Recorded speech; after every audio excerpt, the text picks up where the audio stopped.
नमस्कार दोस्तों, स्वागत है आपका द पॉलिटिकल टेस्ट में और मैं हूं अजय सिन्हा। दोस्तों, आज नतीजे आ जाएंगे लोकसभा चुनाव के, यानी 7 चरणों के नतीजे आ जाएंगे और ये पता चल जाएगा कि देश में 5 साल किसकी सरकार बनेगी, यानी दिल्ली की सत्ता पर 5 साल के लिए कौन काबिज होगा और इस लोकसभा चुनाव में किसकी जीत होगी।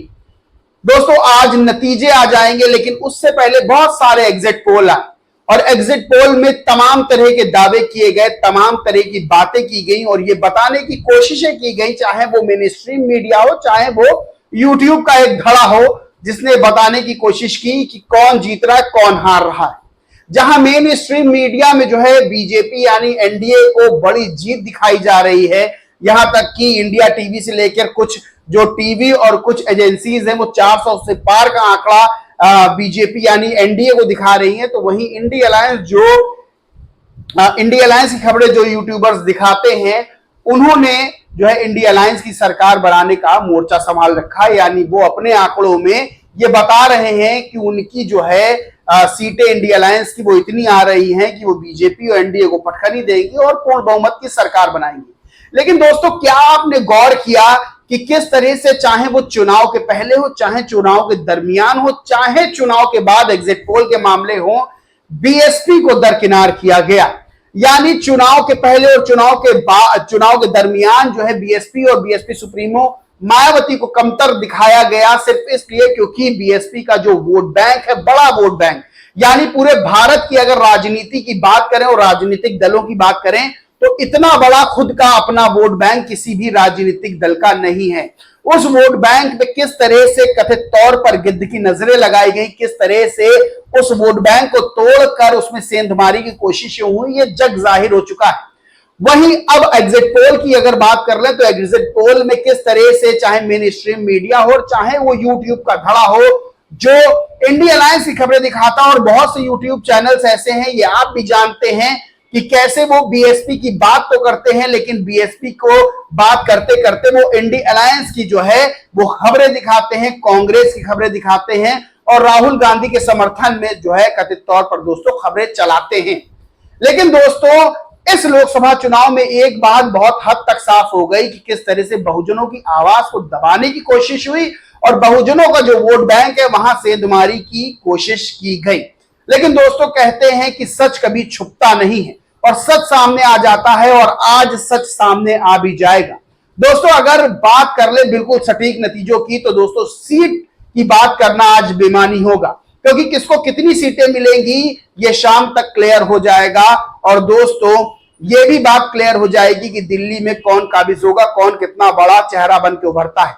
लेकिन एक चीज की गारंटी है, वो ये है कि बीएसपी सुप्रीमो मायावती एक बड़ा चेहरा बनकर इस 2024 के चुनाव में सामने आएंगी। उनकी राह में कितने भी कांटे बोए गए, उनके राजनीति पर कितने सवाल खड़े किए गए, किसी ने बी टीम कहा, किसी ने ए टीम कहा, किसी ने कुछ कहा, किसी ने कुछ कहा, सब एक राजनीतिक षड्यंत्र के तौर पर, कथित तौर पर दोस्तों ये किया गया।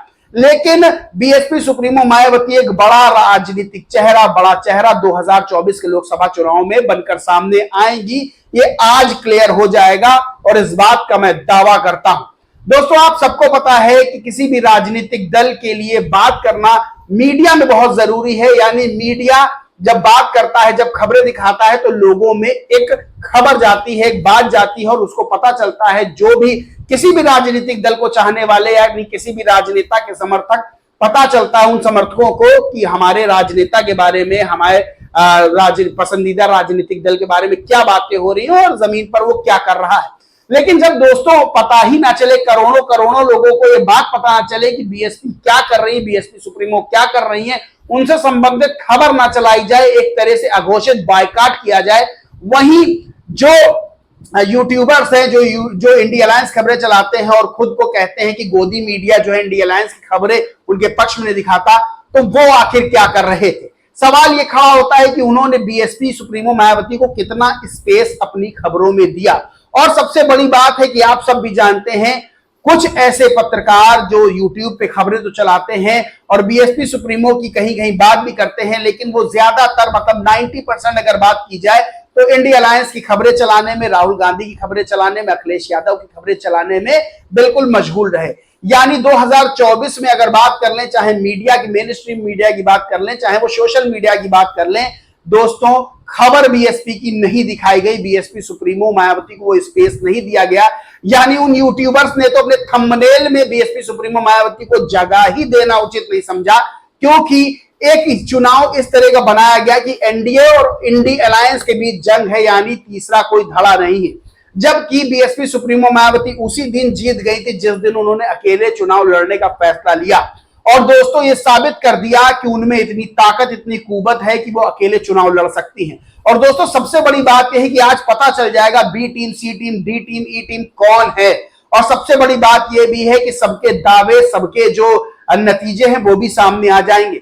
लेकिन दोस्तों 2024 के लोकसभा चुनाव में एक बात बहुत क्लियर हो गई कि बीएसपी सुप्रीमो मायावती की खबर कोई दिखाना नहीं चाहता है। इसके पीछे दोस्तों बहुत से कारण हैं। इसके पीछे बहुत से कारण यह है कि लोग आरोप भी लगाते हैं, और यूट्यूबर्स का वो बड़ा धड़ा भी आरोप लगाता है कि जो मेन स्ट्रीम मीडिया, उसे गोदी मीडिया का नाम दिया जाता है। गोदी मीडिया यानी एक टर्म बना दिया गया कि जो बीजेपी यानी जो प्रधानमंत्री नरेंद्र मोदी की खबर चला रहा है, यानी उनकी खबर अगर दिखा रहा है तो गोदी मीडिया है। और वही काम उन यूट्यूबर्स ने भी किया, यानी इंडिया अलायंस की एक सूत्रीय खबर दिखाते रहे, उनको जीत दिखाते रहे, प्रधानमंत्री नरेंद्र मोदी की हार दिखाते रहे। और सबसे बड़ी बात यह है कि बीएसपी सुप्रीमो मायावती की खबर ही गोल कर गए।